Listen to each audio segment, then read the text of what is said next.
सबसे छोटा 106 दिखता है।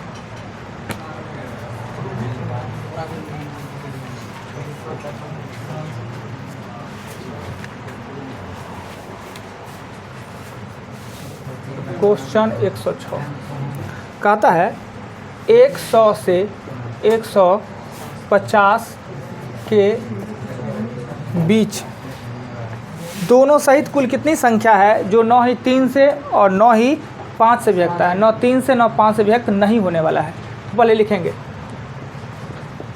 कुल संख्या देखिए 100 से 50 तक होता है 51 को, दोनों सहित होगा 51। 100 से 50 लगता है 50 पर दोनों सहित हो जाएगा 51 को, यानी संख्या हो जाएगा 51 को। पहले कहता है 3 5 से नहीं विभक्त होने वाला, पहले हम 3 से विभक्त होना निकालते हैं। 3 से विभक्त होने वाला 51/3 यानी को 17 को है वो 3 से विभक्त होने वाला है। 5 से विभक्त होने वाला 51/5 यानी 10 को विभक्त हो जाएगा। 10 बचे 50, 10 को।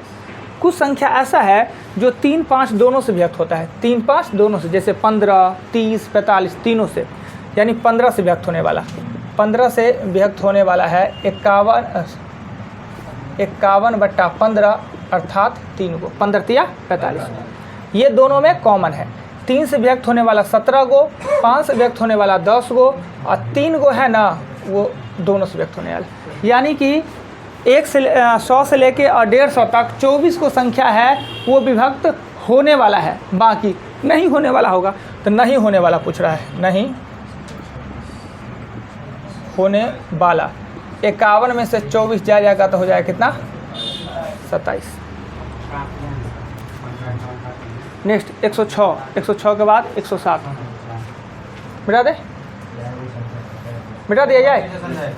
देखिए कहता है 100 से 150 के बीच दोनों सहित कुल कितनी संख्या है जो न ही 3 से विभक्त होता है न ही 5 से। तो पहले 100 लेके 150 तक कुल संख्या होता है 51 को, अगर दोनों सहित लेंगे तो होगा 51 को। जैसे 5 से लेके 10 तक कितना संख्या 5 गो 6 गो होता है, वैसे एक ऐड हो जाता है 51 को। अब कहता है 51 को में देखते हैं 3 से विभक्त होने वाला कितना है। तो 3 से विभक्त होने वाला 17 को, 17 तिया 51। 5 से विभक्त होने वाला 51 को में 5 से विभक्त होने वाला 10 को विभक्त हो जाएगा। कुछ संख्या ऐसा है वो 3 5 दोनों से विभक्त होता है, जैसे आज ये 5 तिया 15। तो सर चाहिए तो आज कुछ कम है जी, लड़की लोग बैग को ऊपर रख दीजिए।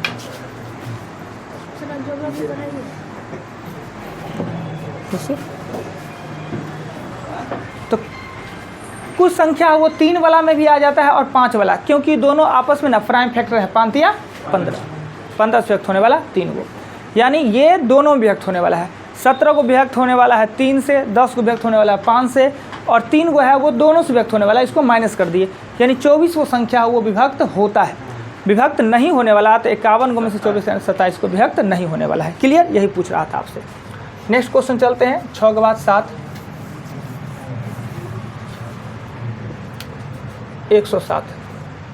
107 नंबर क्वेश्चन कि x माइनस n और 1 के n कहता है विभक्त होता है पुनः विभक्त s माइनस a से। कब विभक्त होगा, n का मान हम क्या देंगे कि विभक्त होगा। देखिए इसका जो आधार है सेम इसका भी आधार है, माइनस है तो माइनस है।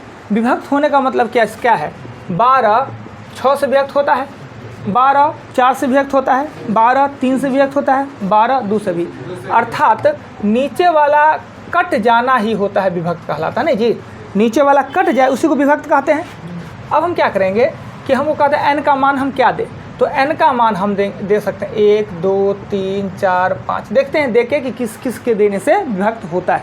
ऐसे तो हम सीधे आपको बता दें कि अगर दोनों का आधार सेम और चिन्ह सेम है, n का मान कुछ भी दे दीजिए वो विभक्त हो जाएगा, पर हम सिद्ध करके दिखाते हैं। हम n का मान 1 देते हैं, n का मान हम 1 देते हैं, तो x 1 a 1 और x माइनस 1 तो पावर में रहता ही है, कोई फर्क नहीं, कट गया ना, 1 देने से कट गया, 2 देते हैं, x की power 2 1 power 2 x minus a, एक बार होगा x प्लस a और एक पर होगा x माइनस a ना, ये कट गया, फिर भी विभक्त हो गया। 3 दे के देखते हैं, x की power 3 1 power 3 x minus a, ये x माइनस ये फार्मूला आता है A cube minus B cube का फार्मूला आता है ए माइनस बी और A square plus B square minus A B ना, नीचे में एक्स माइनस ए भी दिए कट गया, यानी 1 दिए तो भी, 2 दिए तो भी, 3 दिए तो भी, 4 देंगे तो भी कट जाएगा, 5 देंगे तो भी, अर्थात n किसी भी प्राकृतिक संख्या के लिए, यानी n का मान प्राकृतिक देंगे तो विभक्त हो जाएगा, n का मान कोई भी प्राकृतिक संख्या देंगे तो विभक्त हो जाएगा। क्वेश्चन नंबर 7 है, यानी सभी प्राकृतिक संख्या n के लिए, ऑप्शन ए में सभी प्राकृतिक संख्या n के लिए, सभी प्राकृतिक संख्या n के लिए, चलिए मिटा दे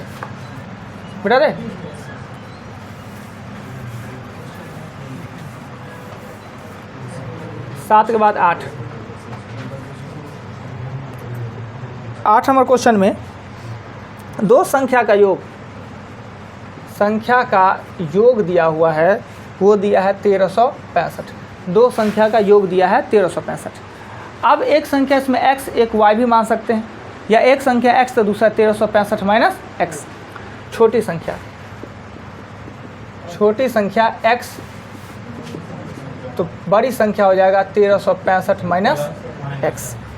कहता है बड़ी संख्या को छोटी संख्या से भाग देने पर भागफल 4 और शेषफल 15 प्राप्त होता है। भागफल 4 और शेषफल 15 प्राप्त होता है।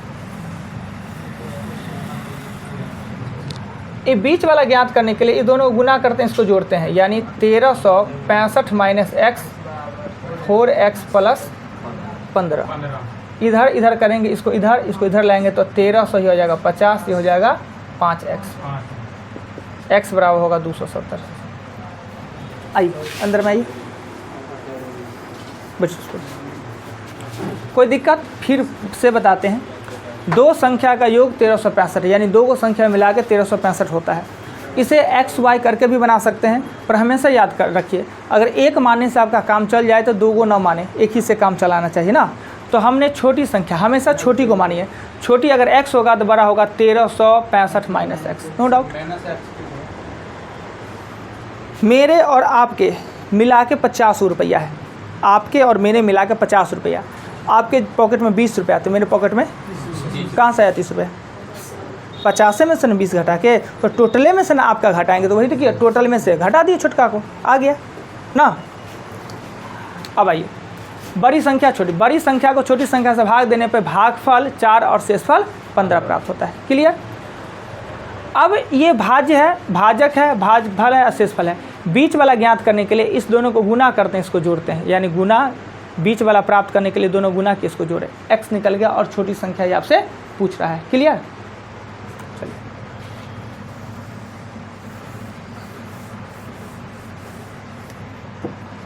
Question next. 8 बताए ना, 7 बताए हैं, 8 बताए, 110 कहता है कि 6 अंकों की बड़ी से बड़ी संख्या में छोटी संख्या कौन जोड़ दिया जाए, योगफल इतना से व्यक्त है। 6 अंकों की बड़ी से बड़ी संख्या में x जोड़ दिया जाए तो यह विभक्त हो जाना चाहिए, विभक्त 327 से ना। जोड़ना कह रहा है, जोड़ना, और जोड़ते किसे हैं? भाजक शेषफल के अंतर को जोड़ते हैं। ऐसे हमने सीधे बड़ी से बड़ी संख्या कहा था तो हम जोड़ नहीं सकते थे, घटाते, पर कहा था इसमें जोड़ने के लिए तो हम जोड़ते हैं। पता है आपको जोड़ने के लिए कहा जाता है तो भाजफल और शेषफल के अंतर को अगर 327 से देते हैं, यहाँ पर जो शेषफल आ जाता है, कुछ भी शेषफल आएगा ना, कितना? 33। आप ही की बात मान लेते हैं 33। तो जोड़ना है तो ये दोनों के अंतर को जोड़ते हैं, 327 माइनस 33 यानी होगा 294, जोड़ देंगे विभक्त हो जाएगा। भागफल आया 358, उससे नहीं मतलब, भागफल का मतलब ही नहीं है कुछ में, सब शेषफल। जोड़ने घटाना है, शेषफल से मतलब है, सिर्फ जोड़ घटाओ मतलब शेषफल होता है, गुना भाग मतलब भागफल होता है। क्लियर? 110 के बाद 111 what multiple A multiple B बराबर माइनस ए बी। जानते हैं ये मोड होता है। मोड का मतलब होता है क्या कि इस चिन्ह के अंदर में कुछ भी कैलकुलेशन कीजिए, बाहर निकलेगा तो प्लस में होगा, बाहर निकलेगा तो प्लस में होगा, राइट। मोड का मतलब होता है अंदर में जोड़ घटाव कीजिए, प्लस में है तो भी प्लस में होगा, माइनस में है तो भी प्लस में होगा। तो यहाँ पे ये वाट है, यहाँ ए आएगा, यहाँ बी आएगा और माइनस ए बी, ये काटेंगे तो वाट बड़ा होगा माइनस ए।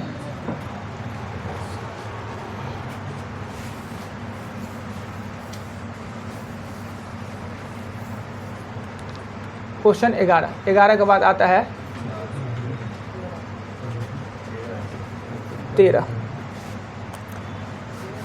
भाग के एक प्रश्न में शेषफल 6 है, भाग के एक प्रश्न में शेषफल 6 है। यदि भाजक भागफल का 5 गुना है, भाजक है भागफल का 5 गुना है कह रहा है, तथा शेषफल के तिगुने से 2 जोड़ने पर, ये शेषफल के तिगुने में 2 जोड़ने पर यानी हो जाएगा 20, और इससे ये 5 गुना है मतलब ये हो जाएगा 4। यही ना क्वेश्चन में ये कहता है कि भाजक भागफल का 5 गुना है, तो ये पता ही नहीं था तो इसको हम करेंगे कैसे 5 गुना। फिर कहता है इससे ये तिगुना से 2 ज़्यादा है यानी 20, तो इससे ये 5 गुना होने के लिए होगा 4, जब 4 5 ये हो जाएगा x। बीच वाला ज्ञात करने के दोनों गुना करेंगे, इसको जोड़ेंगे तो x के बाद होगा 86। बस इतना ही कहता होगा, तो इसी पर आंसर कुछ और कहता होगा तो जोड़ा जाए तो भाज्य क्या होगा, भाज्य पूछ रहा है, यही आपका आंसर हो जाएगा। क्लियर, आराम से फॉर्म बनाए, जो कहे लिखते जाइए, आपका आंसर निकल जाएगा। क्वेश्चन 13 के बाद क्वेश्चन आता है 13 के बाद 14। किसी संख्या को अगर 68 से भाग दिया जाए, किसी संख्या को यदि 68 से भाग दिया जाए तो भागफल 269, शेषफल 0 प्राप्त होता है, शेषफल 0 प्राप्त होता है। भाग का चैप्टर पढ़े होंगे तो x निकालने के लिए दोनों को गुना करेंगे और इसको जोड़ेंगे ना, तो x बराबर आपका निकलेगा 68 गुने 269, ये निकल जाएगा x। फिर कहता है क्वेश्चन में क्या, 14 नंबर क्वेश्चन में, कि इसी संख्या को 67 से भाग दिया जाए तो शेषफल क्या होगा। ये जो संख्या प्राप्त होगा, संख्या इसी को 67 यानी 68 गुने 269 को 67 से भाग दिया जाए तो ये तो विभक्त हो रहा है, इसी को ना भाग देना है, सिर्फ एक आएगा शेष। ये तो विभक्त हो रहा है, उतना गुना करके भी, बिना गुना करके गुना करके भी दीजिएगा तो फिर भी एक ही आएगा। इसको तो ऐसे भी करें, 67 को लेके 269 से भाग दे देंगे। हाँ, गुना करके भाग दीजिए। हमने आपको बताया गुना करने का जो वो तो भाग है ही, वो तो भागफल है, वो तो विभक्त है ही। मालूम है कि 68 का उतना है, 67 का 269 से सीधे भाग देके क्या निकालेंगे? नहीं, उसको नहीं करना है, 68 को सिर्फ देना है 67 से भाग। क्वेश्चन 14 के बाद आते हैं 16। किसी संख्या को 5 से भाग देने पर, किसी संख्या को 5 से भाग देने पर शेषफल 3 प्राप्त होता है, शेषफल 3 प्राप्त होता है। इसी संख्या के वर्ग को, यानी यहाँ कुछ नहीं तो 1, x बराबर होगा 5 का 5 3 8। इस संख्या के वर्ग को 5 से भाग देते, इस संख्या के वर्ग को, यानी इसके वर्ग को 5 से भाग दे तो 64 को 5 से भाग देंगे तो आएगा 4, यही आपका आंसर। क्लियर।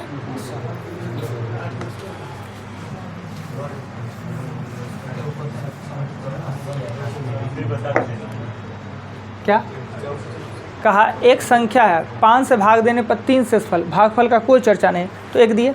संख्या 5 का 5 या 3 8, इसी संख्या के वर्ग को, इसी संख्या के वर्ग को 5 से भाग देने पर क्या आएगा तो 4 आएगा ना, 8 8 64 16 के बाद 17 में कहता है क्या, यदि n एक प्राकृतिक संख्या हो तो, n एक प्राकृतिक संख्या यानी 1 2 3 4 डॉट डॉट डॉट, n एक प्राकृतिक संख्या हो तो, प्राकृतिक संख्या मतलब 1 2 3 4 डॉट डॉट डॉट हो तो n का q माइनस n विभक्त करने वाली सबसे बड़ी संख्या क्या होगा, इसको विभक्त करने वाली सबसे बड़ी संख्या क्या होगा। n का मान पहले आप 1 लीजिए, n का मान 1 का q 1 करेंगे तो 0 तो विभक्त होगा नहीं, 0 हो गया तो विभक्त नहीं होगा। 2 देंगे, 2 अगर देंगे और -2 कर देंगे तो हो जाएगा 6। अगर n का मान 3 देंगे तो 3 के पावर 3 में से 3 घटाएंगे तो हो जाएगा 24। अगर n का मान 4 देते हैं तो 4 के पावर 3 - 4 यानी हो जाएगा 60। देखिए ये किससे विभक्त हो रहा है, ऑप्शन में, ऑप्शन 17 में 2 से विभक्त हो रहा है, हाँ 2 से भी विभक्त हो रहा है। ऑप्शन ए में 2 से भी विभक्त हो रहा है, ऑप्शन बी 3 से, ऑप्शन बी 3 से भी विभक्त हो रहा है, ऑप्शन सी 6 से, ऑप्शन सी 6 से विभक्त हो रहा है और ऑप्शन डी 12 से। तो इस तीनों से विभक्त हो रहा है। कह रहा है सबसे बड़ी कौन है, तीनों में बड़ी कौन है तो 6 है, 6 है, ये आपका आंसर हो जाएगा। क्लियर। 12 से तो सदैव नहीं विभक्त हो रहा है, पर 2, 3, 6 से हो रहा है, तो बड़ी पूछ रहा है तो 6 होगा।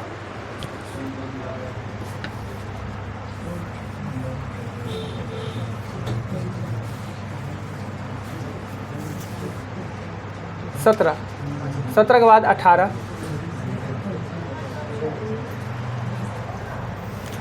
कहता है 1 का स्क्वायर प्लस 2 का स्क्वायर प्लस 3 का स्क्वायर डॉट और डॉट प्लस 20 का स्क्वायर 2870। अब ये लिखा हुआ है 2 का स्क्वायर, 4 का स्क्वायर, 6 का स्क्वायर डॉट और डॉट 40। ये देखने पे क्या प्रतीत होता है? सम संख्या के वर्गों का योग। इसका कोई फार्मूला होता ही नहीं है, इसमें कॉमन लेते हैं। 2 का स्क्वायर कॉमन लेंगे, 2 का स्क्वायर कॉमन लेंगे, 1 का स्क्वायर प्लस 2 का स्क्वायर डॉट और डॉट प्लस 20 का स्क्वायर ना, ये हो जाएगा 4। और इतना का मान दिया हुआ है 2870, इसको गुना करने पर आ जाएगा 11480। कोई दिक्कत? पहले भी बहुत प्रैक्टिस करवाया इस प्रकार का क्वेश्चन। आइए 18 के बाद 1900 है 20 में कहता है h का छोटा मान क्या होगा कि 9h plus h8 plus h6 बराबर 230। 9h plus h8 plus h6 बराबर 230। तो कह रहा है h का मान, तो 9h h8 h6 230। 814, 14 में कितना जोड़ेंगे तो 0 हो जाएगा, 6 जोड़ेंगे तो, अगर यहाँ पे 6 देते हैं तो 20 का 0 हैंड में 2, 9 2 11, 11 और 6 17, 17 6 23, यानी h का मान 6 देने पे उड़ जाता है 230। क्लियर? इनमें से कोई नहीं होगा, नहीं दिया हुआ तो हाँ, तो h एक जगह 6 दिए तो सब जगह 6 देंगे तब ना पूरेगा। h का मान 6 होगा। चलिए 20,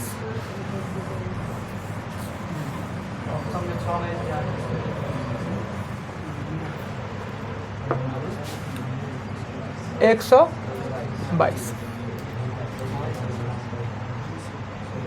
एक श्रेणी है, 1 2 3 4, 1 2 3 4 डॉट डॉट डॉट का 98वां पद ज्ञात करें।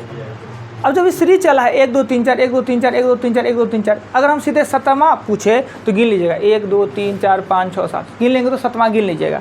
पर 98वां कह रहा है तो अब लिख के गिनिएगा, कितना टाइम है, करिएगा क्या? पुनरावृत्ति कितना होता है? 4 गो, 4 गो का पुनरावृत्ति होता है ना। अगर किसी संख्या को 4 से भागा दिएगा ना तो शेषफल आएगा 1 2 3 नहीं तो 0। अगर किसी संख्या को 4 से भाग दीजिएगा तो शेषफल 1 2 3 नहीं तो 0 आएगा। इस पार्ट को उठा के अब यहाँ बैठा दीजिए, 1 2 3 नहीं तो 0, यहाँ पर बैठा दिए। क्लियर? अगर 5 से भागा देना रहता, 5 को पुनरावृत्ति रहता तो 5 से देते तो बचता 1 2 3 4 नहीं तो 0। क्लियर? अब क्या कीजिए, आप 98 को दीजिए 4 से भागा। 4 से ही भागा क्यों दे रहे हैं? क्योंकि 4 ही गो पद है, 3 को रहता तो 3 से रहता, 5 को रहता तो 5 से देते, 4 से देंगे ना तो ये हो जाएगा 2 आया ना, 2 दूसरे स्थान पर कौन है? यही आंसर हो जाएगा। 3 आ जाता तो 3, कुछ नहीं आता तो 4 आंसर होता, कुछ नहीं मतलब 0 तो 4 आंसर होता है। क्लियर?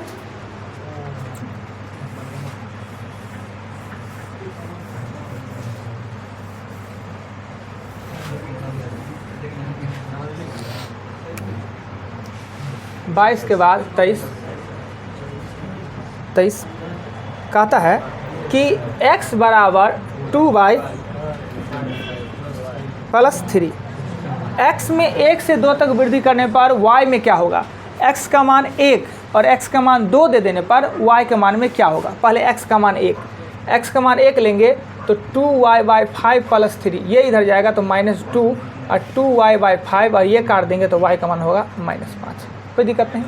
फिर क्या कहते हैं, अब x का मान 2 देते हैं, 2 ये 2y/5 प्लस हो जाएगा 3, ये 3 इधर जाएगा तो -1 बराबर 2y/5 और क्रॉस करेंगे तो 2y बराबर होगा -5 और y का मान होगा -5/2। ये ज़्यादा है कि ये ज़्यादा है? वो ज़्यादा है ना, यानी वृद्धि हुआ है, y में वृद्धि हुआ तो लिखेंगे y में -5 से -5/2 तक की वृद्धि। क्लियर। चलिए 23 नंबर थोड़ा सा भारी क्वेश्चन था, दोबारा एक बार बनाइएगा, हो जाएगा। क्वेश्चन 23 के बाद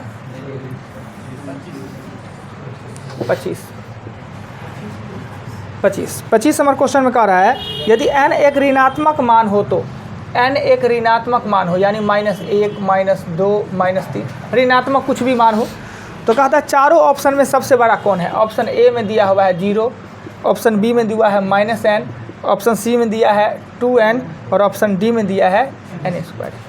क्लियर।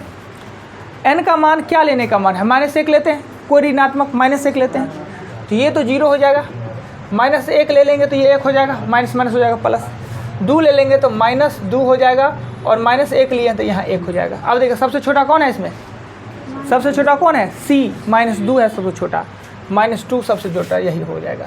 n का ऋणात्मक मान है तो सबसे छोटा कौन होगा, -2। अब वहाँ पर -1 के बदला -2 ले, -3 ले, -4 ले, कुछ भी ले, छोटा वही होगा। सर वहाँ पे 2n है तो यहाँ पे -2 कैसे लिखे, 2n होता है कहाँ, यहाँ पे जो सी ऑप्शन में जैसे 2n है, n का मान -1 लिए हैं।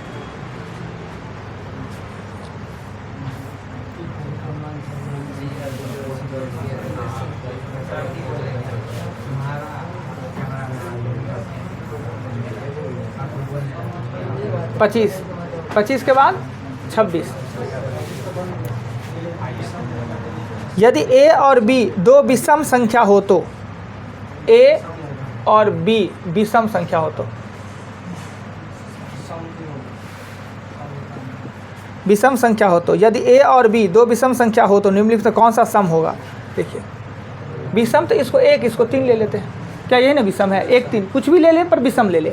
ऑप्शन ए में कहता है a + b, तो 1 + 3 करेंगे तो 4, ये सम हो गया, यही पूछ रहा है कौन सम होगा, ये आंसर। b देख लेते हैं, a + b + 1 तो 1 + 3 + 1 यानी 5, ये तो विषम। c ले लेंगे तो कहता है ab यानी 3 × 1 तो 3, ये भी विषम हो गया। और d कहता है ab + 2 तो 1 × 3 + 2, ये भी हो गया 5, आंसर एक ही होगा। यानी कौन सा ऑप्शन सम होगा। अब यहाँ विषम दोनों ए बी दोनों विषम है तो कुछ भी विषम लिख सकते हैं, 3 5 7 9 11 13 17 19, कोई भी 2 विषम लिख ले। तो सबसे हॉल क्यों ना लिखे, 1 2 क्यों ना लिखे, 1 3 क्यों ना लिखे ना। 26 नंबर क्वेश्चन के बाद क्वेश्चन आता है 27 में कहता है क्या कि 2 क्रमागत सम पूर्णांकों का वर्गों का अंतर सदैव। 2 क्रमागत सम 2 4 6 8 10, यही ना क्रमागत सम है जी। वर्गों का अंतर, वर्ग करेंगे तो 4 हो जाएगा, 16 हो जाएगा, 36 हो जाएगा, 64 हो जाएगा, 100 होगा। अंतर 12, अंतर 20, अंतर 28, अंतर 36, किससे विभक्त होगा। एगो ऑप्शन है 3, एगो ऑप्शन है 6, एगो ऑप्शन है 7, एगो ऑप्शन है 4। सदैव देखिए किससे विभक्त हो रहा है, 4 से सदैव विभक्त हो रहा है, यानी आपका आंसर हो जाएगा डी 4। सदैव किससे विभक्त होगा तो 4 से विभक्त होगा।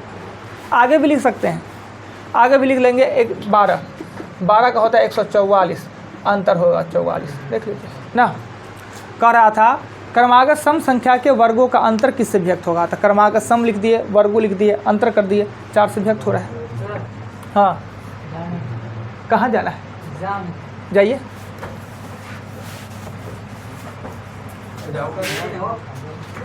27 के बाद 28 नंबर क्वेश्चन। 3 अंकों की एक संख्या में से इसके अंकों का योग घटाने में प्राप्त। 3 अंकों की संख्या, देखिए 3 अंकों की संख्या दुनिया में कितना होता है 900। कोई एगो 3 अंकों की संख्या लिख लेते हैं 111। 3 अंकों की संख्या, अंकों का योग इसमें से घटाएंगे तो अंकों का योग 3 घटाएंगे तो ये कितना हो जाएगा 108। 2 1 3 अंकों की संख्या है, इसमें से 6 घटाएंगे तो 200 हो जाएगा 7। 4 6 8 अंकों का योग घटाएंगे, 10 7 18 घटाएंगे तो 450। 3 अंकों की कोई संख्या में से उसके अंकों का योग घटावे ना तो ये प्राप्त संख्या होगा सदैव 9 से विभक्त होगा। देखिए 9 से विभक्त, 8 1 9, 7 2 9, 5 4 9, यानी 3 अंकों की संख्या में से उसके अंकों का योग घटाइएगा वो 9 से विभक्त होगा। क्लियर है, 9 से विभक्त होगा ना। यानी क्या नहीं समझे, इधर से हम बता क्या रहे थे, हम बोले हैं क्या बोले हैं, थोड़ा क्वेश्चन हम बोले क्या, कुछ नहीं लिखे। क्वेश्चन में कह रहा है, आपके पास किताब है किताब में पढ़िए तो क्वेश्चन कस के पढ़े, कस के।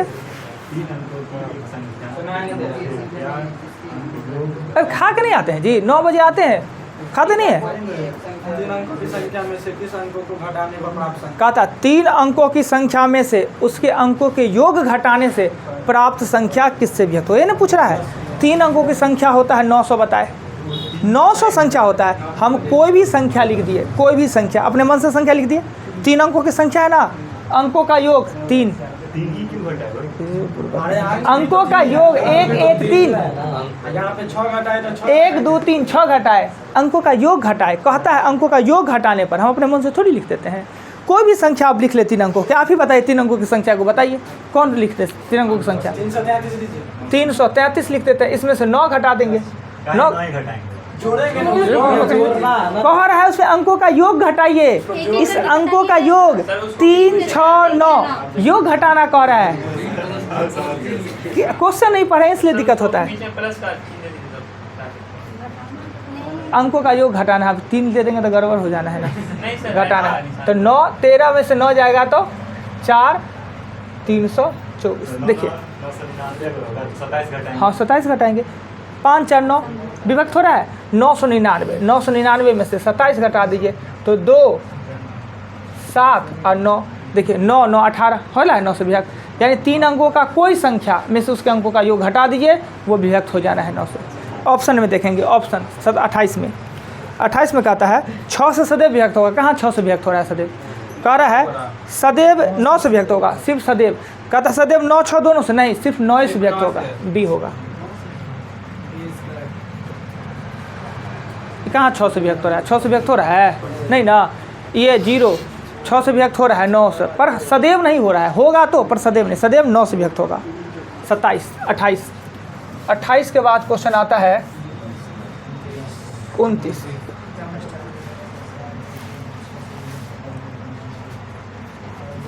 यदि 5 स्टार 2 3 अंकों की ऐसी संख्या है जो 6 से विभक्त हो तो स्टार का मान 6 से विभक्त। 6 से विभक्ति का नियम कहता है 6 से विभक्ति यानी 2 गुने 3।